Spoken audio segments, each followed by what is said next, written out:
নমস্কার বন্ধুরা, রাজ্যে গ্রাম পঞ্চায়েতে কর্মী নিয়োগের একটি গুরুত্বপূর্ণ কিন্তু আপডেট চলে এসেছে। আজকে আমরা জানবো এই গ্রাম পঞ্চায়েতে কর্মী নিয়োগের ক্ষেত্রে আপনারা বিডিএস পিএস পদের ক্ষেত্রে কিন্তু প্রত্যেক প্রার্থীরা কিন্তু এখানে আবেদন করতে পারবেন। এক্ষেত্রে আপনাদের বেতন থাকছে প্রতি মাসে কিন্তু 9,000 টাকা করে। এক্ষেত্রে আপনাদের বয়সও উল্লেখ করা হয়েছে 25 থেকে 35 বছরের মধ্যে বয়স হলে এই বিডিএস পিএস পদের ক্ষেত্রে কিন্তু আমরা প্রত্যেক প্রার্থীরা কিন্তু আবেদন করতে পারবেন। অবশ্যই রাজ্যের বাসিন্দা হতে হবে 23টি জেলা থেকে প্রত্যেক প্রার্থীরা কিন্তু এখানে আবেদন করতে পারবেন। বাংলা ভাষা জানলে প্রত্যেক প্রার্থী কিন্তু এই বিডিএস পিএস পদের ক্ষেত্রে যে নিয়োগ করা হচ্ছে গ্রাম পঞ্চায়েত ভিত্তিকে সেটা কিন্তু প্রত্যেকে আবেদন করতে পারবে। আজকে আমরা সেই অফিসিয়াল বিজ্ঞপ্তি বা অফিসিয়াল নোটিফিকেশনের মাধ্যমে সেই সময় তথ্যগুলি কিন্তু আমরা A to Z কিন্তু আমরা অবশ্যই আমরা বিস্তৃতভাবে কিন্তু জেনব। তাই প্রত্যেকে ভিডিওটি মনোযোগ করে প্রথম থেকে শেষ অবধি দেখবেন, না হলে কিন্তু বিস্তারিত তথ্যগুলি আপনারা বুঝতে পারবেন না। সেক্ষেত্রে যে অফলাইন ফর্মটি আছে সেই অফলাইন ফর্মটি আপনারা কীভাবে আবেদন জানাবেন এবং সেক্ষেত্রে কোথায় জমা করবেন, বিস্তারিত তথ্যগুলি আবেদনে সে আপনাদের যে বয়স কী রয়েছে সমস্ত থেকে আমরা A to Z কিন্তু আমরা ধাপে ধাপে কিন্তু আজকের ভিডিওর মাধ্যমে অবশ্যই জেনে নেব। চলুন আমরা ভিডিওটি প্রথম থেকে দেখে নিই কী আবেদনের মধ্যে দেওয়া আছে। এটি সম্পূর্ণভাবে আনন্দধারা ডিস্ট্রিক্টের মাধ্যমে কিন্তু নিয়োগ করা হচ্ছে। DMMU অর্থাৎ ডিস্ট্রিক্ট মিশন ম্যানেজমেন্ট ইউনিটের তরফ থেকে কিন্তু নিয়োগ করা হচ্ছে। এক্ষেত্রে যে আপনাদের SH মেম্বার আছে সেই মেম্বার অনুযায়ী NRLM কিন্তু ক্ষেত্রে কিন্তু যে গভর্নমেন্ট রুলস আছে সেই ক্ষেত্রে আপনাদের যে BDSPS এর অর্থাৎ বিজনেস ডেভেলপমেন্ট সার্ভিস প্রোভাইডার পদের ক্ষেত্রে কিন্তু নিয়োগ করা হবে। এক্ষেত্রে আপনাদের যে সমস্ত অল ক্যান্ডিডেট আছেন মাস্ট বি ওমেন মেম্বার ও SHG মেম্বার NRLM অনুযায়ী গভর্নমেন্টের সেই অনুযায়ী প্রত্যেকে কিন্তু এখানে আবেদন পারবেন। সেক্ষেত্রে আপনাদের ওয়ার্কিং ডেজ কিন্তু 15 দিনের মধ্যে আপনারা যে কাজ করতে হবে সেটা কিন্তু এখানে জানেন যে ভিলেজ ওয়াইজ কিন্তু সেটা জিপিজি হতে পারে গ্রাম পঞ্চায়েত ভিত্তিকে সেটা কিন্তু আমাদের কাজ করতে হবে। এই বিডিএসপিএস এর পদের ক্ষেত্রে আপনাদের যে বয়স লাগছে সেটা কি বলেছে 25 থেকে 35 বছর মধ্যে বয়স হলে প্রত্যেক প্রার্থী কিন্তু আবেদন করতে পারবেন। সেটা গণনা করা কি 1/4/2025 তারিখ অনুযায়ী প্রত্যেকে কিন্তু এই SD কিন্তু গণনা করা হবে এই বিডিএসপিএস পদের ক্ষেত্রে। এই ক্ষেত্রে আপনাদের যে সমস্ত ডকুমেন্টসগুলো যাওয়া হয়েছে সেগুলো অবশ্যই আমরা কিন্তু আজকে ভিডিওর মাধ্যমে দেখে নেব। তার আগে আমরা অফলাইন ফর্মটি জেনে নিই কীভাবে আপনারা ফিল আপ করবেন। সেই অফলাইন ফর্মটি সম্বন্ধে অবশ্যই প্রত্যেকে কিন্তু ধারণা থাকতে হবে। এই অফলাইন ফর্মটি আপনারা ফিল আপ করে কোথায় জমা করবেন সেই তথ্যটি কিন্তু আমরা অবশ্যই জানবো। এই অফলাইন ফর্মটিকে প্রত্যেকে কিন্তু A4 সাইজে প্রিন্ট আউট করতে হবে। প্রিন্ট আউট করে নেবার পর প্রত্যেক প্রার্থীকে এখানে ডান দিকে আপনাদের পাসপোর্ট সাইজে ফটো যুক্ত করতে হবে। Application for the position of business development service provider পদের ক্ষেত্রে আপনাদের যে গভর্নমেন্টের নর্মস আছে NRLM OSF এর কিন্তু নিয়ম অনুযায়ী আপনাদের কিন্তু এখানে নিয়োগ করা হবে। এখানে ফুল হিন্দি ব্লু লেটার অবশ্যই আপনাদের প্রত্যেকে কিন্তু এখানে এই ফর্মটি প্রত্যেকে কিন্তু বড় হাতে ফিল আপ করতে হবে। ফার্স্ট কি বলেছে নেম অফ দ্য ক্যান্ডিডেট, অবশ্যই আপনার প্রার্থী অর্থাৎ আবেদনকারীর নামটি উল্লেখ করতে হবে। এখানে আবেদনকারী ফাদার্স নেম এবং যদি আপনি বিবাহিত মহিলা হয়ে থাকেন সেক্ষেত্রে আপনার অবশ্যই হাজবেন্ডের নাম উল্লেখ করে দেবেন। ডেট অফ বার্থ কী বলছে ডেট মান্থ ইয়ার অনুযায়ী আপনাদের যে রয়েছে আপনাদের মাধ্যমিক অ্যাডমিট কার্ড কিংবা জন্ম সার্টিফিকেট সে অনুযায়ী প্রত্যেকে কিন্তু উল্লেখ করবেন। সেটা 1 এপ্রিল 2025 তারিখ অনুযায়ী যে বয়স হচ্ছে সেটা কিন্তু এখানে উল্লেখ করবেন প্রত্যেক প্রার্থীরা। এখানে পার্মানেন্ট অ্যাড্রেস সম্বন্ধে কী বলেছে এখানে ভিলেজটা অবশ্যই উল্লেখ করবেন। গ্রাম পঞ্চায়েত আপনি কোন গ্রাম পঞ্চায়েতের বাসিন্দা সেটা কিন্তু উল্লেখ করবেন। পোস্ট অফিসের নামটি এখানে উল্লেখ করবেন। এখানে ব্লকের নামটি কিন্তু এখানে উল্লেখ করবেন। ডিস্ট্রিক্টের নামটি এখানে কিন্তু অবশ্যই উল্লেখ করবেন। আপনি কোন জেলা থেকে এখানে বসবাস করছেন সেটা অবশ্যই উল্লেখ করবেন।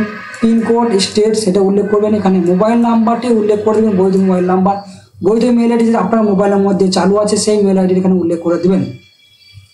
এর পাশাপাশি Aadhaar card number, voter card number, এখানে name of the SHG member যে ID নাম্বার সেটা অবশ্যই প্রত্যেকে উল্লেখ করবেন। সেক্ষেত্রে বিশেষ ছাড়বেন তারা কিন্তু এখানে জবের ক্ষেত্রে বিশেষ অগ্রাধিকার পেয়ে থাকবেন এই SHG মেম্বারদের ক্ষেত্রে। ডেট অফ SH ইনফরমেশন যে ID আছে ডেট অফ বার্থ ওয়াইজ সেটা কিন্তু উল্লেখ করতে হবে। SHG কোড আছে যে NRLM ID বা LOKOS ID থাকলে সেটা উল্লেখ করে দেবেন। SHG মেম্বারদের ID এখানে উল্লেখ করে দেবেন, সেটা আরও একবার জানিয়েছে। নেম অফ দ্য সংঘ মহাসংগঠনগুলিকে এটা কিন্তু এখানে প্রত্যেকে উল্লেখ করতে পারবেন। এর পাশাপাশি কি চাইছে এডুকেশন কোয়ালিফিকেশন, এখানে মাধ্যমিক, উচ্চ মাধ্যমিক, গ্রাজুয়েশন এবং MA থাকলে সেটা স্টুডেন্ট নাম উল্লেখ করবেন, কোন বোর্ড থেকে পাস করেছেন, পাসিং ইয়ার সেটা উল্লেখ করবেন।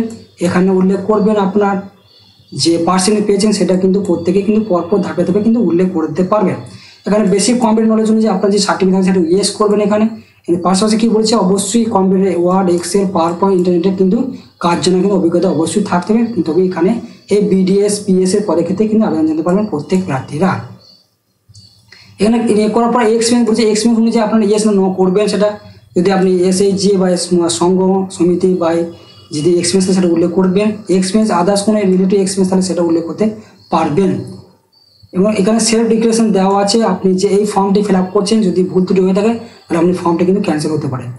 ডেট, প্লেস এবং সিগনেচার উল্লেখ করে দিলে আপনার ফর্মটি সুন্দরভাবে কিন্তু ফিল আপ করা হয়ে যাবে।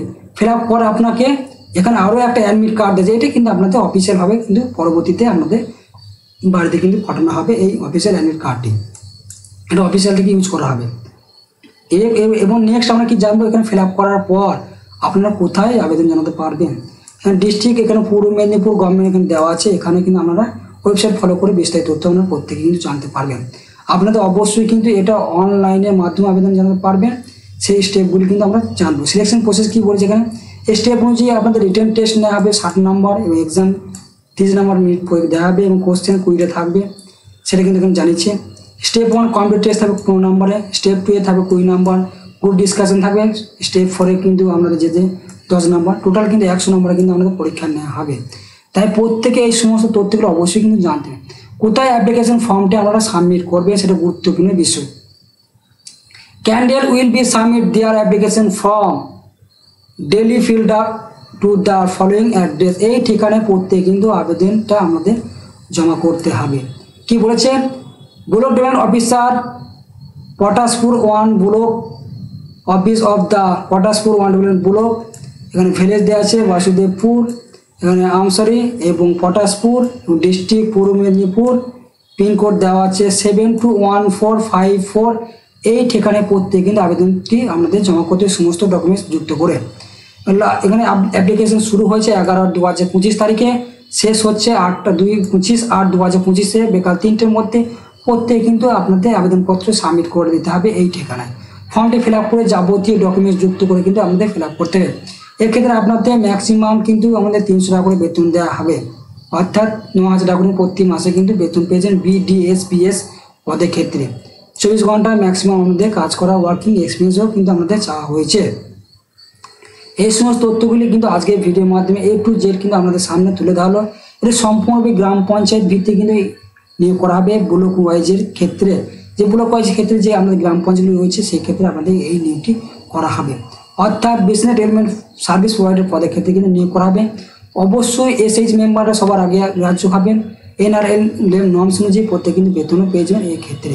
তাই প্রত্যেকে পূর্ব মেদিনীপুর ডিস্ট্রিক্টের বাসিন্দা হলে প্রত্যেকে আবেদন জানাতে পারবেন। তাই প্রত্যেকে ভিডিওটি এবং শেষ মনোযোগ করে দেখে নিয়ে আবেদন শুরু করে দিন, যেহেতু টাইম আর নেই, ইতিমধ্যে আবেদন শুরু হয়ে গেছে। এবং আপনি কোন জেলাতে দেখছেন অবশ্যই কমেন্টে জানাবেন, এবং আপনার যদি কোনো প্রবলেম থাকে অবশ্যই কমেন্টে জানাবেন। বিস্তারিত তথ্য আপনাদের কমেন্টের মাধ্যমে বিস্তারিত তথ্য অ্যান্সার দিয়ে দেওয়া হবে। প্রত্যেকে অসংখ্য ধন্যবাদ জানাই। আজকে